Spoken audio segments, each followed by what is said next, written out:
오늘은 마음과 생각을 지키시는 하나님이라는 제목으로 하나님 말씀 나누겠습니다.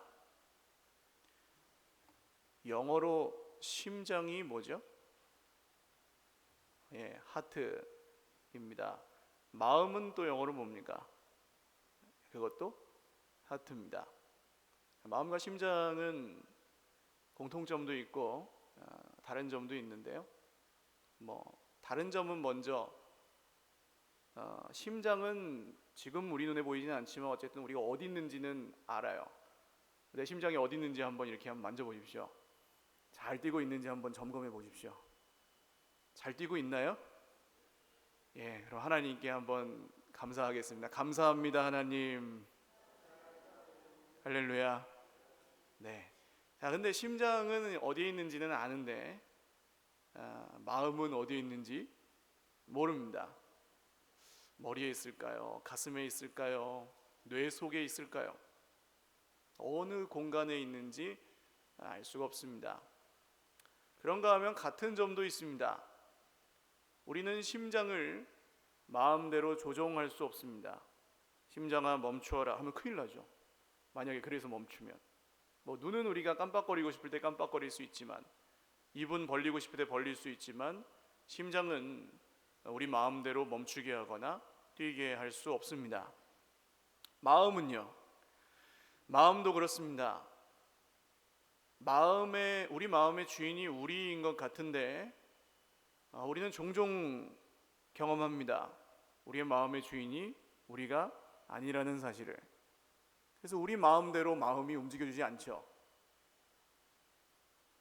그냥 마음먹은 대로 마음이 바뀌면 좋은데 정말로 죽어도 바뀌지 않는 마음도 그런 마음이 들 때도 있습니다. 어쩔 수 없이 마음이 우리 인생에서 차지하는 어떤 비중이 굉장히 클 수밖에 없어요. 잠언 성경은 이렇게 우리에게 권면합니다. 같이 한번 읽어보겠습니다. 시작.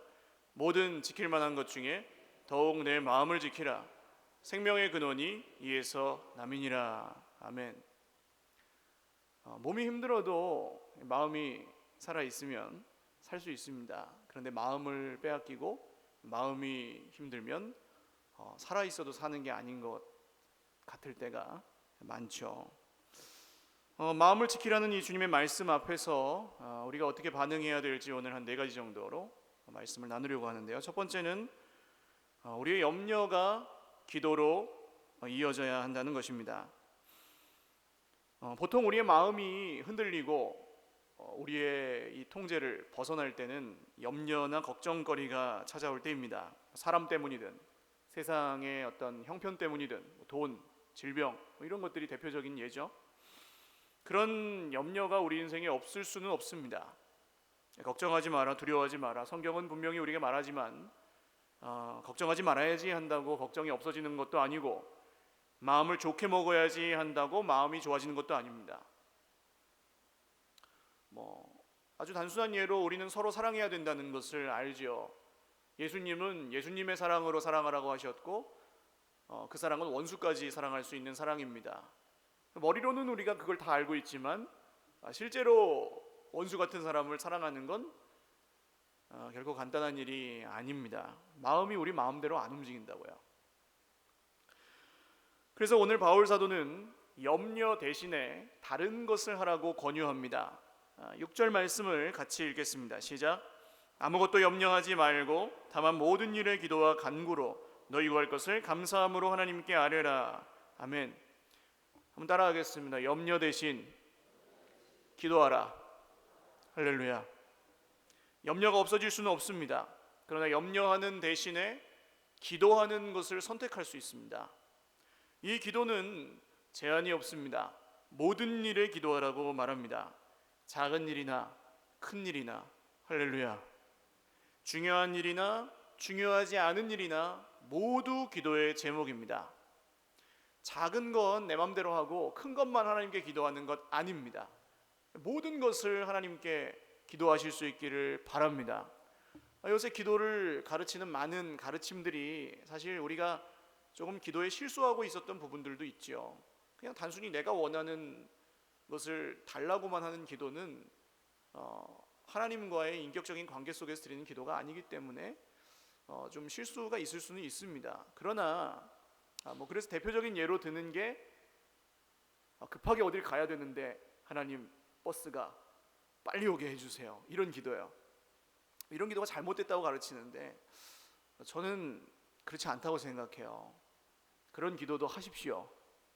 왜냐하면 누가 처음부터 대학생이고 누가 처음부터 석사고 박사겠어요? 유치원부터 다녀야 대학생도 되는 겁니다. 그러면 처음에는 내 기도를 들으시는 하나님이 계신 걸 믿고 작은 것이나 큰 것이나 중요한 것이나 중요하지 않은 것이나 무조건 하나님 앞에 기도하는 그런 마음이 습관이 되고 훈련이 되어야 되기 때문에 여러분, 내가 기도를 잘못하는 걸 두려워하지 마시고 기도하시기를 주님의 이름으로 축원합니다. 그래서 제가 늘 누누이 말씀드리는 거지만 기도는 잘못하거나 실수해서 생기는 문제보다 안에서 생기는 문제가 훨씬 큽니다. 실수하더라도 기도를 하는 사람이 잘하는 거예요. 요약하면 기도는 내가 지금 내 기도를 들으시는 하나님을 믿는다는 증거라고 할 수 있습니다.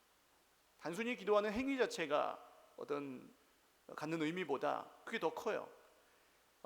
내 모든 삶이 하나님의 손에 달려 있음을, 내 주인이 하나님이심을 믿는다는 증거가 바로 내가 기도하고 있는 이 상태입니다.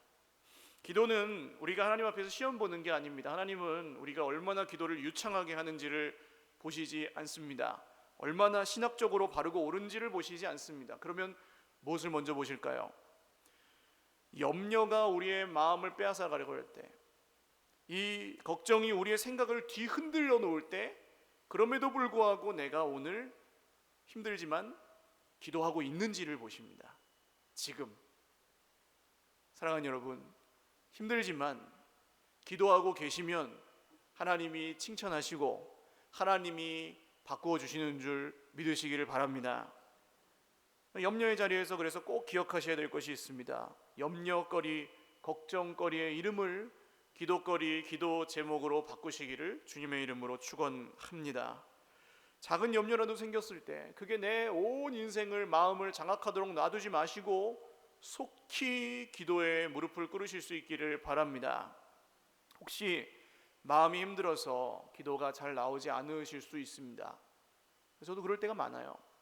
또는 기도할 줄 몰라서 기도가 어렵다고 느끼실 수도 있습니다. 그렇다면 어떻게 해야 될까요? 함께 기도하는 자리에 나오시면 됩니다. 내일부터 2월 한 달 동안 일단 매일 저녁 9시에 3층 기도실에서 좀 함께 기도하려고 합니다. 광고는 일부러 안 했습니다. 정말 기도하고 싶으신 분들만 나오시도록.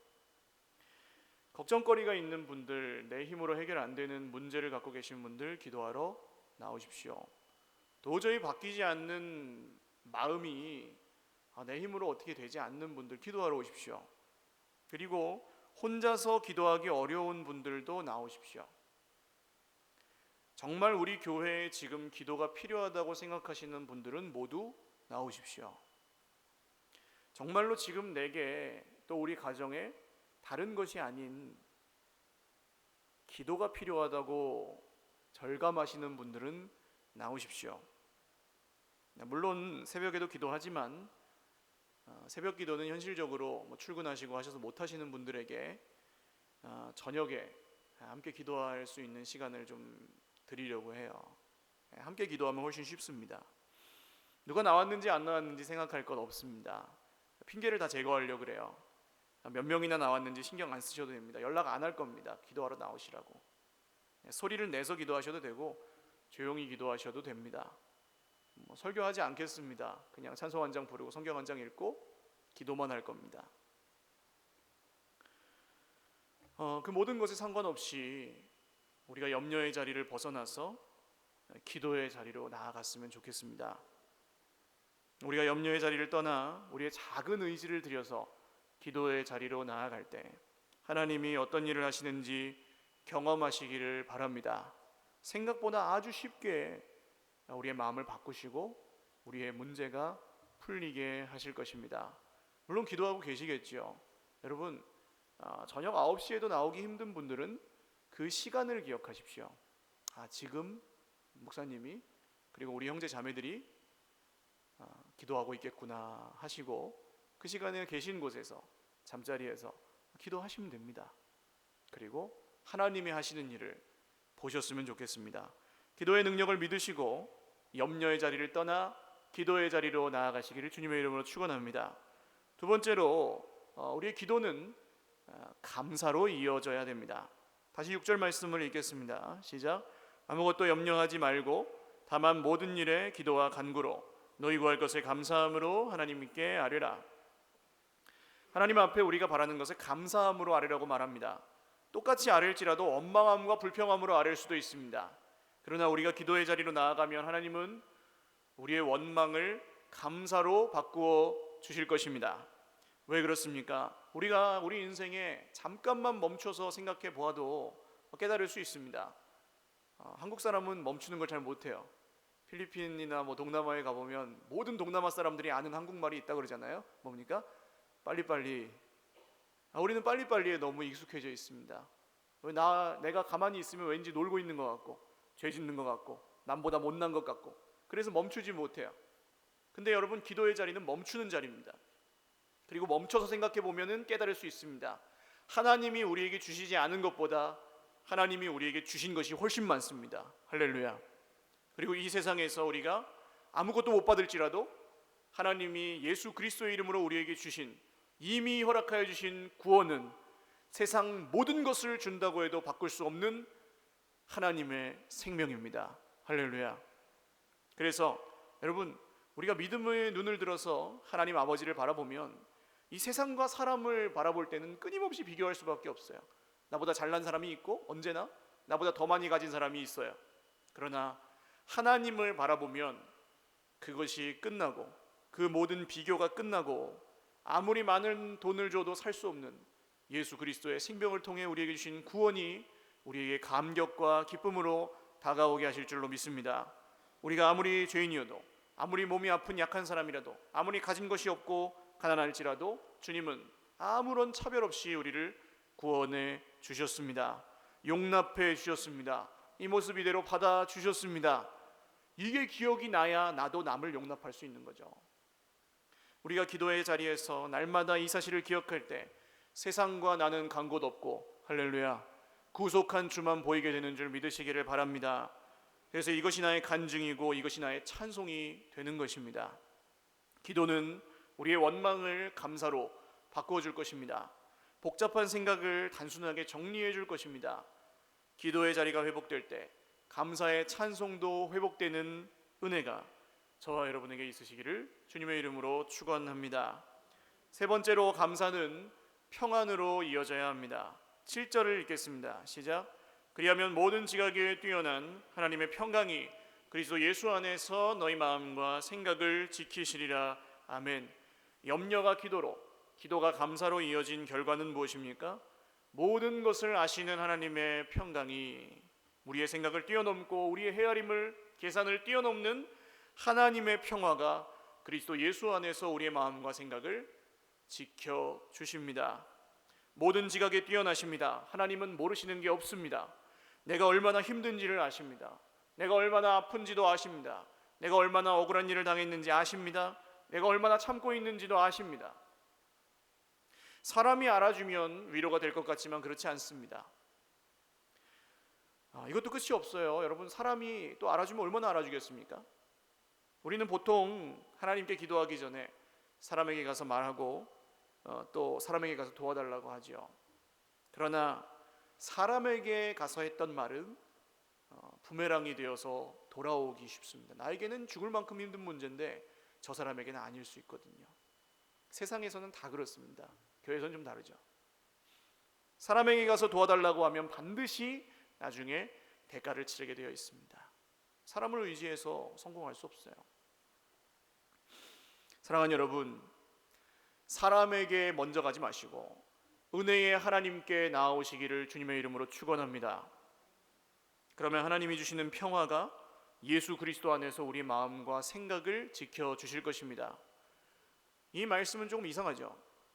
기도라고 하면 아무것도 염려하지 말고 모든 일에 기도와 간구로 너희 구할 것을 감사함으로 하나님께 아뢰면 그 모든 것을 들어주실 것이다 해야지 좀 마음에 드는데, 그렇지 않고 마음과 생각을 지켜주신대요. 왜 이렇습니까?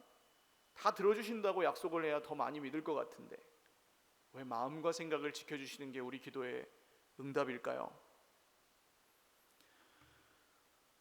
사랑하는 여러분, 문제가 그대로 있을지라도, 나를 괴롭히는 사람이 그대로 있을지라도, 내가 여전히 돈이 없고 내가 여전히 마음이 힘들 수밖에 없는 그런 상황에 놓여 있을지라도 그 모든 것이 내 마음을 흔들지 못하고 그 모든 것이 내 생각을 빼앗아가지 못하도록 하나님이 지켜주시는 평안이 우리 기도의 궁극적인 응답인 줄 믿으시기를 바랍니다. 오늘 당장 내 소원을 들어주면 그거 하나는 해결될지 몰라도 또 다른 문제가 우리 인생에 반드시 찾아옵니다. 그러면 그때마다 그냥 내가 원하는 대로 해결해주면 내 인생이 잘 되느냐? 그렇지 않습니다. 우리는 모두 알고 있습니다. 내가 선택한 길이 다 옳지 않았다는 사실을. 그러니까 내 생각대로 이루어주시는 게 나에게 가장 좋은 길이 아니기 때문에 하나님 그렇게 하지 않으시는 거죠. 그리고 결국 예를 들어서 낫지 않는 질병과 싸우는 분들, 하나님께 고쳐달라고 기도합니다. 근데 어떤 사람은 고쳐주기도 하고 어떤 사람은 고쳐주지 않을 수도 있습니다. 어떻게 이해할까요? 이 병이 낫고 안 낫고에만 집중하다 보면 하나님을 오해할 수 있습니다. 왜냐하면 오늘 내 병을 하나님이 기적으로 고쳐주신다 할지라도 제가 몇 년 정도 더 살까요? 모르죠. 길게 살지 짧게 살지 모릅니다. 그러나 정해져 있는 사실이 있습니다. 그게 뭐죠? 반드시 죽는다는 사실입니다. 그때에는 하나님, 내가 조금만 더 살게 해주십시오라고 아무리 애원해도 반드시 그때는 또 들어주실지 모르겠어요. 그러나 100년 이상 갈 수 없습니다. 그때 어떻게 하겠습니까? 근데 이상하게도 하나님은 예수님을 믿는 사람에게는 죽음도 흔들지 못하는 평안을 주십니다. 할렐루야. 죽어도 그 후에 있을 부활과 영생의 소망을 주시기 때문입니다. 죄와 사망의 권세도 이기신 예수님이 오늘 우리 인생에 있는 이 문제 정도야 능히 이기시고 우리의 마음을 평안으로 지켜주시는 줄 믿으시기를 주님의 이름으로 축원합니다. 이것이 진실로 하나님이 주시는 평화죠. 요한복음 14장 말씀 같이 읽겠습니다. 시작. 평안을 너희에게 끼치노니 곧 나의 평안을 너희에게 주노라. 내가 너희에게 주는 것은 세상이 주는 것과 같지 아니하니라. 너희는 마음에 근심하지도 말고 두려워하지도 말라. 아멘. 예수님은 이 말씀을 십자가에 죽으시기 위해 잡히시던 날 밤에 하셨습니다. 평안한 상황이 절대로 아닙니다. 채찍 맞고 주먹으로 맞고 침뱉음을 당하고 억울하게 누명을 쓰고 신문을 당하고 돌로 맞고 십자가에 못 박혀 죽으셔야 하는 그날이에요. 그러나 예수님의 평안은 죽음도 빼앗아갈 수 없는 하나님의 평화였습니다. 사랑하는 여러분, 돈은 빼앗기면 다시 벌면 되고 건강은 잃어버리면 회복하면 됩니다. 그러나 마음을 빼앗기면 다시 일어나기가 어렵습니다. 광야가 길어질 뿐입니다. 오랫동안 힘들게 되죠. 감사가 평안으로 이어지는 주님의 축복이 저와 여러분의 기도의 자리에서 있으시기를 주님의 이름으로 축원합니다. 마지막 네 번째로, 평안은 순종으로 이어져야 합니다. 주님이 우리의 마음과 생각을 지켜주시면 우리는 순종할 수 있게 됩니다. 8절을 읽겠습니다. 시작. 끝으로 형제들아, 무엇이든지 참되며 무엇이든지 경건하며 무엇이든지 옳으며 무엇이든지 정결하며 무엇이든지 사랑받을 만하며 무엇이든지 칭찬받을 만하며 무슨 덕이 있든지 무슨 기름이 있든지 이것들을 생각하라. 아멘. 이 말씀을 쉽게 이해하시려면 TV 뉴스를 생각하시면 됩니다. TV 뉴스를 보면 어떻습니까? 전부 이 말씀과 반대죠. 무엇이든지 거짓되며, 무엇이든지 악하며, 무엇이든지 불공평하며, 무엇이든지 욕먹을 만하며, 이런 소식들이 그냥 뉴스 전체를 채우고 있는 것 같이 보입니다. 마음을 따뜻하게 하는, 사람 냄새나는 그런 소식들은 아주 극히 일부에 불과하죠. 2000년보다 지금 사람들이 훨씬 잘 먹고 잘 삽니다. 그때보다 지금 사람들은 더 많은 지식과 많은 지혜를 갖고 있습니다. 근데 세상은 점점 더 선해져 가나요? 아니면 점점 더 악해져 간다고 생각하세요? 네, 후자라고 생각하실 것입니다, 대부분. 그래서 여기서 가장 중요한 단어는 무엇이든지입니다. 하나님은 우리가 그런 세상을 따라가지 않고, 그런 세상에 순응하지 않고, 그런 세상에서 세상에 이런 사람 사는데 어쩔 수 없어 하지 않고 하나님을 따라갈 수 있도록, 할렐루야, 사람을 따라가지 않고 형편을 따라가지 않고 상황을 따라가지 않고 주님의 말씀을 따라갈 수 있도록 우리의 마음과 생각을 지켜주십니다. 하나님이 우리의 마음과 생각을 지켜주시면 순종할 수 있게 됩니다. 9절 말씀 읽겠습니다. 시작. 너희는 내게 배우고 받고 듣고 본 바를 행하라. 그리하면 평강의 하나님이 너희와 함께 계시리라. 아멘. 이게 그리스도인의 삶에 일어나는 선순환입니다. 염려의 자리를 벗어나서 기도의 자리로 나아갔을 때 하나님은 그 기도의 자리에서 우리에게 감사를 회복시켜 주시고, 그 감사는 우리에게 평안으로 이어지고, 이 평안이 순종으로 이어졌을 때 순종하는 사람에게 평강의 하나님이 함께 계십니다. 그러니까 이게 계속해서 이어지는 거예요. 이 글을 쓴 바울이라는 분은 얼마나 힘든 인생을 살았는지 모릅니다. 일단 몸에 병이 있었어요. 낫지를 않는. 하나님께 고쳐달라고 했지만 고쳐주지 않으셨습니다. 바울은 예수님 믿기 전에는 예수님 믿는 사람들을 잡아 죽이는 일을 했습니다. 그러니까 교회 안에 들어왔을 때 사람들이 어떻게 봤겠어요? 에이, 저 사람 어떻게 사는지 내가 다 아는데. 또 바울은 수많은 사람들로부터 공격을 당하기도 하고 배신을 당하기도 했습니다. 전도하다가 돌에 맞아서 죽을 뻔하기도 하고 물에 빠져서 죽을 뻔하기도 했습니다. 태장으로 매를 맞기도 하고 여러 가지 어려움들을 겪었어요. 활용점정이라고 할까요? 오늘 이 편지 어디서 썼는지 아시죠? 감옥에서 쓰고 있습니다. 감옥에서. 형편이 좋은 사람이 아니에요, 절대로. 그런데 뭐라고 합니까? 너희는 내게 배우고 받고 듣고 본 바를 행하라. 그리하면 평강의 하나님 너희와 함께 계시리라. 여러분, 감옥에서 쓴 편지를 좀 읽어보신 분들이 있는지 모르겠습니다. 독일의 디트리 본회퍼라는 목사님이 쓰신 책도 있고요. 가깝게는 고 신영복 선생이 쓴 감옥으로부터의 사색 이런 책도 있어요. 이 휴지 있잖아요. 작은 휴지 티슈에 깨알같이 글씨를 써서 밖으로 보냈답니다. 편지지도 없으니까. 근데 그게 가만히 읽어보면요, 자기 얘기만 쓰지 않습니다.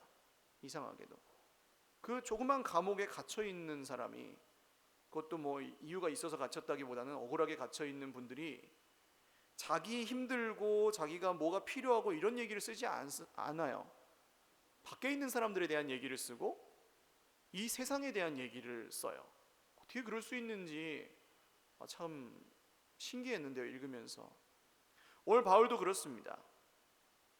내 얘기만 하지 않고 감옥에 갇혀있는 사람이 남의 얘기를 해요. 너희에 대한 이야기를 하지 않아요? 힘든 걸 견디고 참는 것만도 대단한 일입니다. 그러나 하나님이 주시는 은혜는 그 정도가 아니에요. 내가 아닌 다른 사람을 돌보게 하시고 살리게 하시고 사랑하게 하십니다. 할렐루야. 엊그제 한 분을 만났는데 이 마음의 문제로 고통하는 분이었어요.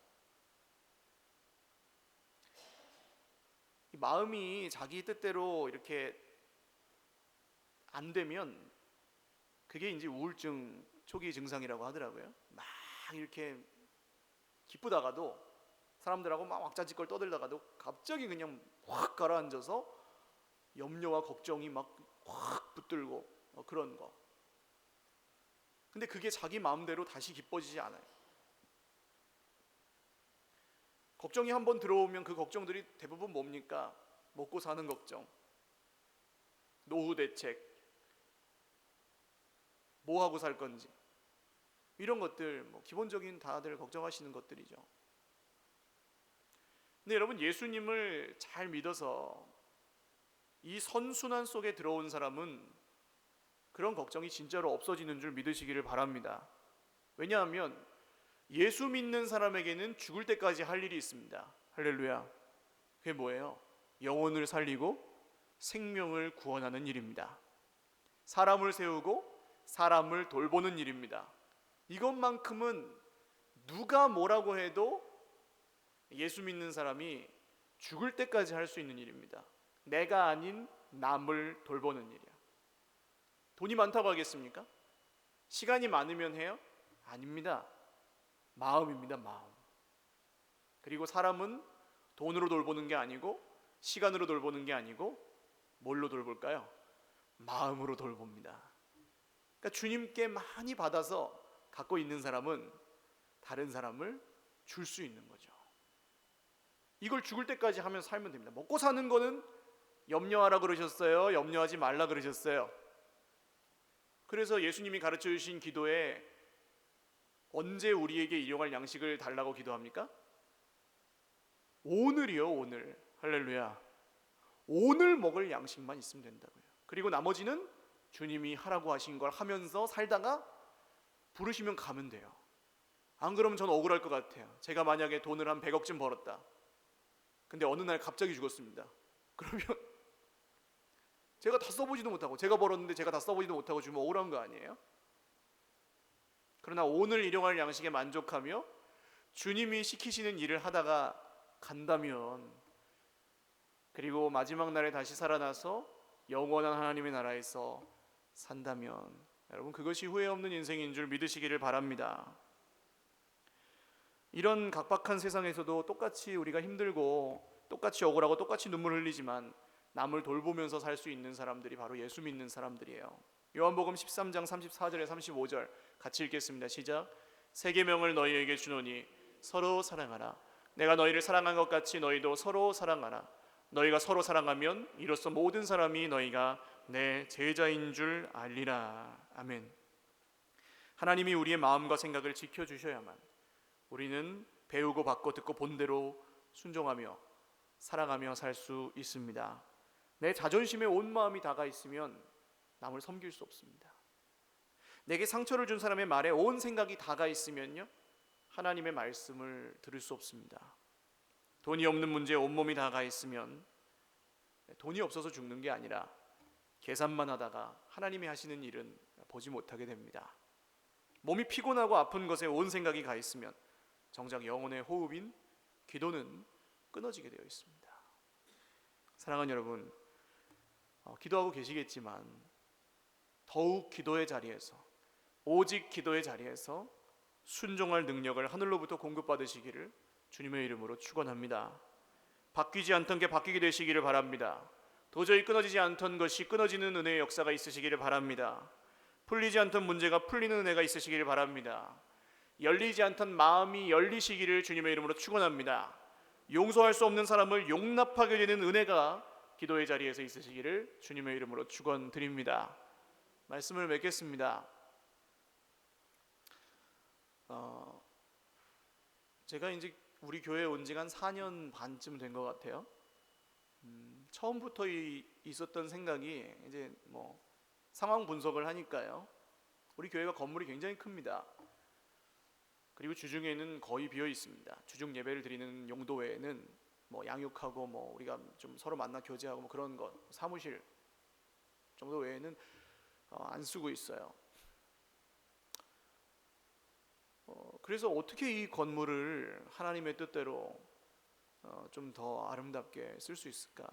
물론 예배당이니까 예배를 드리는 목적입니다만 굉장히 고민을 많이 했습니다. 그래서 여러 가지 안들이 있었어요.